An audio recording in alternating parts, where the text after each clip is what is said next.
Professor doctor Sohan Chaudhary जी।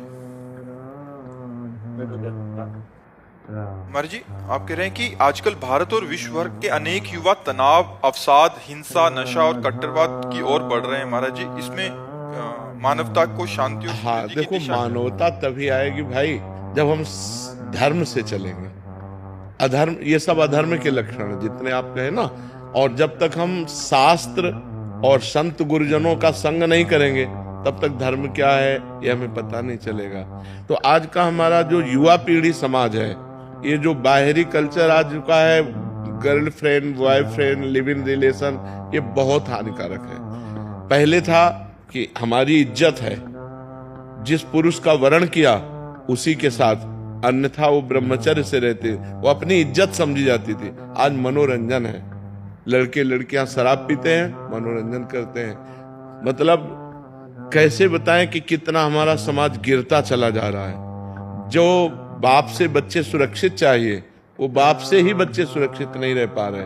तो आज हमारे समाज में जो अध्यात्म की हीनता है, वही गलत रास्तों में चले जा रहे हैं। हम प्रणाम करते हैं कि कलयुग में भी लोग इतना संत के प्रति श्रद्धा रखने लगे हैं, इतने संत की बातें मानने लगे, ये हम एहसान मानते हैं। बकाया जब तक हमारे समाज में अध्यात्म का प्रकाश नहीं होगा तब तक ये सुधरना बहुत कठिन है। छोटी छोटी धनराशि के लिए हत्या करने में उनको संकोच नहीं लगता। मोटरसाइकिल से जा रहे हैं, बगल से कोई महिला जा रही है, ऐसे खींचा, वो मुंह भरा गिर गई, घसीटती जा रही, उसको कोई पीड़ा नहीं।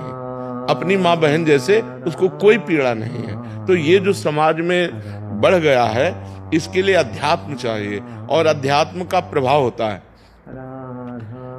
यहीं आकर के हजारों लोग बोल चुके कि हम आपसे मिलने 2 वर्ष बाद आए हैं, लेकिन हम 2 वर्ष से अपना सुधार कर चुके, हम शराब छोड़ चुके, हम गंदे आचरण छोड़ चुके, हम ऐसे बहुत से ऐसे लोग हैं। तो अध्यात्म के शब्द उनके कान में पड़े और जादू कर दिया, उनके जीवन का परिवर्तन कर दिया। तो यदि हम संत संग करें, शास्त्र स्वाध्याय करें, गुरुजनों की सेवा करें, माता पिता के चरण स्पर्श करके उनकी आज्ञा में रहें, अभी जीवन सुधर जाए।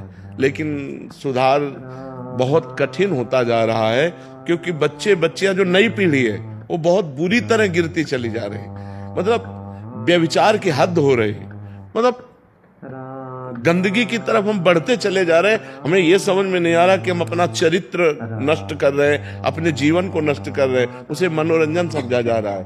अच्छा, अब सच्चिदानंद सुख तो है नहीं इनमें, इन भोगों में सुख तो सच्चिदानंद है नहीं, एक क्षणिक मात्र का लगता है। अब उसको लगता है इसमें नहीं, इसमें नहीं, इसमें। अब उसमें की मदान्धता के लिए अब नशा चाहिए, तो हुक्का पीना, शराब पीना, ड्रग्स लेना।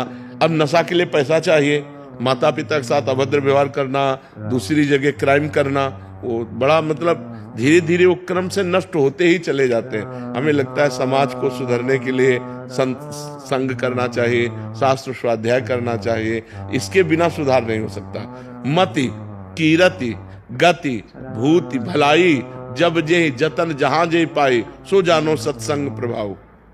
लोकों वेद न आनो पाओ, लोक और वेद में और कोई उपाय नहीं है। यदि हमें अच्छे संतों का संग मिले जो भगवान के मार्ग में सही चल रहे हैं, तो निश्चित हमारा सुधार हो जाए।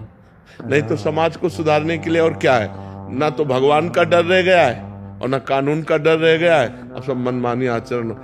मतलब तो कम से कम बच्चा है, इतनी दया नहीं रह गई कि उसको एक पॉलीथीन में बंद करके आपने डाल दिया। मतलब क्या समाज हो रहा है हमारा, मतलब कहां स्थिति पहुंच रही है, जहां हम किसी पशु पक्षी को कष्ट में नहीं देख सकते थे, वहां हम बच्चों को ऐसे।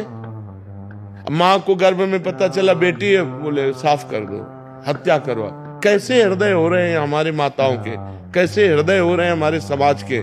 मानवता मतलब तो छू नहीं जा रही, राक्षसी पंच बढ़ता चला जा रहा है। इसलिए आपका प्रश्न बहुत आदरणीय है, और समाज को सुधरने के लिए सत्संग और शास्त्रों का स्वाध्याय करना चाहिए। सत्संग से ज्यादा लाभ मिलता है। शास्त्र में तो जो आप पकड़ पाए सो पकड़ पाए, सत्संग में गुड़ गुड़ बातें संत जन अनुभव करके, और वो आपको देते हैं बिल्कुल छना छनाया, पका पकाया एकदम मिलता है, खा लो तुम्हारा कल्याण हो जाए।